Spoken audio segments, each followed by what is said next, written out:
Appa occupied an important place in the Vedic pantheon.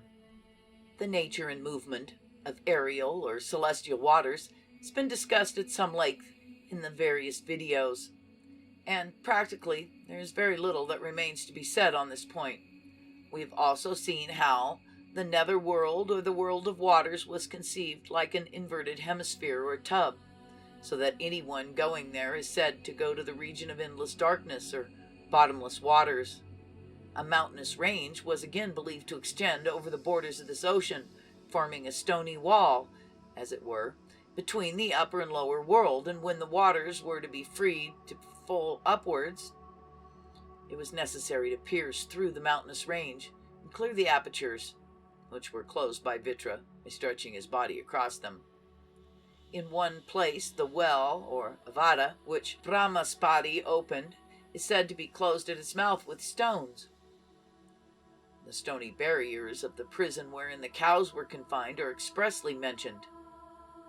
A mountain is also said to exist in the belly of Vitra, and Shambhara is described as dwelling on the mountains. We have seen how the word Pravarta, occurring in this connection, has been misunderstood ever since the days of the Nirutkas, who, though they did a yeoman's service in the cause of Vedic interpretation, seem to have sometimes carried out their etymological method a bit too far. The connection of the netherworld of waters with mountains and darkness may thus have been taken as established, and the legends of Vitra, Bhuju, Saptravadi, Tritra, etc. further show that the nether waters formed not only the home of evil spirits and the scene of fights with them, but that it was the place which Surya, Agni, Vishnu, the Ashvins, Tritya, all had to visit during a portion of the year. It was a place where Vishnu slept or hid himself when afflicted with a kind of skin disease, and where the sacrificial horse, which represented the sun, was harnessed by Tritya and first bestrode by Indra. It was a place from which the 7 aerial waters rose up with 7 suns to illumine the ancient home of the Aryan race for 7 months, and into which they again dropped with the sun after that period. It was the same waters that formed the source of earthly waters by producing rain by the circulation through the upper regions of heaven. These waters were believed to stretch from west to east underneath 3 earths, thus forming at once the place of desolation and the place of the birth of the sun and other matrinual deities mentioned in the Rig Veda. It was the place where Vitra concealed the cows in a stony stable, and where Varuna and Yama reigned supreme, and the fathers lived in comfort and delight. As regards the division of this watery region, we might say that the Vedic bards conceived the netherworld as divided in the same way as the earth and heaven. Thus there were 3, 7, or 10 lower worlds to match with the threefold or tenfold division of the heaven and earth. Thus it will be seen that a right conception of the nether waters and their movement is quite necessary for the understanding of the real meaning of many Vedic, and we might even say Puranic legends. For the latter are generally based either upon the Vedic legends or some one or other incident mentioned in them. If this universal and comprehensive character of the waters be not properly understood, many legends will appear dark, confused, or mysterious. We have therefore summed up here the leading characteristics of the goddesses of water as conceived by the Vedic poets and discussed foregoing videos. In the post-Vedic literature, many of these characteristics are predicated on the surface of the earth, much in the same way as the Greek oceanos is said to have been phonetically identical with the Sanskrit word ashiana, or enveloping, and it came to denote the ocean or the sea in the European languages. Thus, Bhartrihari says, "Oh, how extensive, grand, and patient is the body of the ocean, for here sleeps Keshava, here the clan of his enemies. Here lie also the host of mountains, here too lies the sea's fire with all the clouds." This is intended to be a summary of the Puranic legends regarding the ocean, but can easily be seen that every one of them is based on the Vedic conception of nature and the movements of aerial waters, which form the very materials out of which the world was believed to have been created. And after that, it's needless to explain why Apha occupied such an important place in the Vedic pantheon.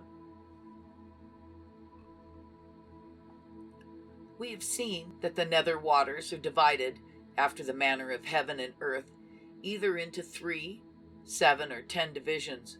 We've also seen the ancient sacrificers completed their sacrificial session in 7, 9, or 10 months, and that the Navagvas and the Dashagvas are therefore sometimes mentioned together, sometimes separately, and sometimes along with the 7 sages or Vipras.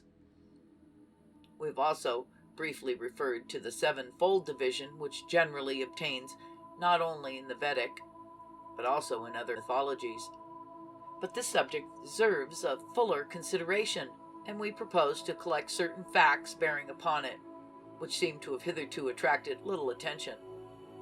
All that Yashka and Sayana tell us about the 7-fold division is that there are 7 horses of the sun, 7 tongues or flames of Agni, because the rays of the sun are 7 in number. Even Mr. Pandit goes so far as to assert that the 7 rays here referred to may be the prismatic colors of which we're now familiar in the science of optics, or the 7 colors of the rainbow. All this appears to be very satisfactory at first sight, but our complacency is disturbed as soon as we are told that, along with the 7 rays or horses of the sun, Rig Veda speaks of 10 horses or 10 rays of the same luminary. Scholars like Yashka and Sayana get over the difficulty either by ignoring or explaining away, in a tortuous manner, all references to the 10-fold division of this kind. But the places where it's mentioned are too many to allow us to lightly set aside this 10-fold division, which occurs along with the 7-fold one in Rig Veda, and we must find out why this double division is recorded. But before inquiring into it, we shall collect all the facts and see how far this double division extends into Vedic literature. We begin with the sun. He is described as 7-horsed, and his chariot is described as 7-wheeled, or yoked with 7 horses, or one 7-named horse. The 7 bay steeds are also mentioned as drawing a carriage of the sun. But elsewhere the sun is said to have yoked 10 horses to his carriage, and the wheel of the year god is said to be carried by 10 horses. In Artha Veda, the sun's carriage, however, is said to be 8-wheeled. Indra is called Sapta Rashmi, and his chariot is also said to have been 7-rayed. But we also see 10 white horses are said to bear him. Elsewhere, Indra is said to be the 10th Nu. In the Tatriya Aranyaka, Indra's self is said to be going about 10-fold, and corresponding to it there may be noticed we have in the Braham Yasht, in the Avesta, 10 incarnations of Varathraga specifically mentioned. Amongst the proteges of Indra, we again have one called Dasha Diyu, or one shining 10-fold, while Dasha Oni, a being with 10 arms or helpers, and Dasha Maya, or a 10-wild person, are also amongst those whom Indra forced to submit to Dayotana. Dashanya and Dashapira are also mentioned to have been by the side of Indra when he drank Soma with Syuma Rashmi. The chariot of Soma and Pushan is described as 5-rayed and 7-wheeled, but Soma is said to have 10 rays. Agni is described as Sapta Rashmi, or 7-rayed, and his rays are expressly said to be 7. His horses are similarly described as 7-tongued. But we can read that Agni is said to be Dasha Pramadi, and his 10 secret dwellings are mentioned. The adjective Navamam, or 9th, is also applied to the youngest Agni, in much the same way as Dashamam is applied to the new Indra. 7 deities, prayers or devotions of sacrificial priests are mentioned, but elsewhere their number is said to be 10. Foods are said to be 7, but elsewhere food is described as divided tenfoldly. In the Shatapatha Brahmana, the sacrificial oblation is described as being made in 10 ways. The 7 Vipras, or 7 sacrificers, are mentioned in several places, but we can see the number of Dashagvas is expressly stated to be 10. 10 sacrificers are also mentioned in the Kshatriya Brahmana. Brihaspati, the firstborn sacrificer, is described as 7-mouthed, and this same verse occurs in the Artha-Veda. But in the Artha-Veda, the first Brahmana, Brihaspati, is said to be 10-mouthed and 10-headed. The 7 heads of Brahmana are not expressly mentioned in Rig Veda, but in a verse, our father is used, meaning the father of Angiras, which is said to have acquired 7-headed devotion or intelligence. 7 divisions of the earth are mentioned, but the earths are also said to be 10 in other areas.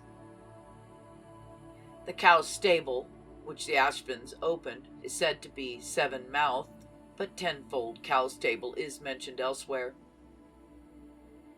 In one verse, Aryaman, Mitra, Varuna, Rudra, Maruts, Pushan, and Vaga are mentioned as 7 kings, but 10 godlike kings are referred to, and 10 non-sacrificing kings are also mentioned. The Artha-Veda further tells us that there are only 10 ancient gods. These references make it clear that if the horses of the sun are mentioned as 7 in one place, they're said to be 10 in another. And there are 7 devotions or 10 devotions, 7 earths and 10 earths, 7 cowpens and 10 cowpens, and so on. This double division may not be equally explicit in all cases, but on the whole, there can be no doubt that several objects mentioned in the above passages are conceived as divided in a double manner. Once is 7-fold, once is 10-fold. To this double division may also be added the 3-fold division of heaven, earth, and the netherworld or Niriti, and the 11-fold division of the gods in heaven, the earth, and the waters, mentioned previously. In the Artha-Veda, 9 earths, 9 oceans, and 9 skies are also mentioned, and the same division again occurs elsewhere. Now, it's evident that the theory stated by Yashka cannot explain all these different methods of division. We might say that 3-fold division was suggested by heaven, earth, and the lower world, but how are we to account for all kinds of divisions otherwise from 7 to 11? So far as we're aware, there is no attempt made to explain the principle of division underlying these different classifications. But now the analogy of the 7 priests, the Navagvas and the Dashagvas, suggest to us a probable reason, the different methods of division, which we've noticed earlier. The fact that the horses of the sun are once said to be 7 and once 10 seems very naturally to refer to 7 months and 10 months period of sunshine previously described. And if so, it helps us in understanding the real meaning of these different divisions. The 7-fold, 9-fold, or 10-fold division of things is thus merely a different phase of the division of sacrificers into the 7 hotris, Navagvas and Dashagvas. Both seem to be the effect of the same cause. The motherland of the Aryan race in ancient times, lying between the North Pole and the Arctic Circle, was probably divided into different zones according to the number of months for which the sun was seen above the horizon in each. And the facts that the Navagvas and Dashagvas are said to be chief or most prominent of the Angiras, that the sons of Aditi, who were presented to the gods, were only 7 in number, further show that in the ancient Arctic home a year of 7, 9, or 10 months sunshine must have been more prevalent than a year of 8 or 11 months. It may, however, be noticed that just as the Angiras are said to be Virupas, Aryaman is described as having a great chariot, and amidst his birth of various forms, he is said to be sevenfold sacrificer, showing that though the sevenfold character of Aryaman was the chief or principal one, there were various other forms of the deity. We can read that 7, 8, 9, and 10 Viras, or warriors, are said to rise from below, behind, in the front, or on the back, and in other words, all around. The verse is differently interpreted by different scholars, but it seems to us to refer to the sevenfold, eightfold, or ninefold division of the sacrificers, or the Angiras, who are actually described as the Viras, or warriors of the Asherah. It is therefore quite probable that the same Viras are referred to in these verses. Indra is said to be worshipped by people in the front, the east, behind, the west, up, north, and down, south, meaning that his worshippers were to be found everywhere. And if the adjectives below, behind, and etc., which we saw in the verses, were similarly interpreted, the verse would mean that the sevenfold, eightfold, ninefold, or tenfold division of sacrificers was met with in places all round. In other words, the different places in the Arctic region had each a group of sacrificers of its own, corresponding to the months of sunshine in that place.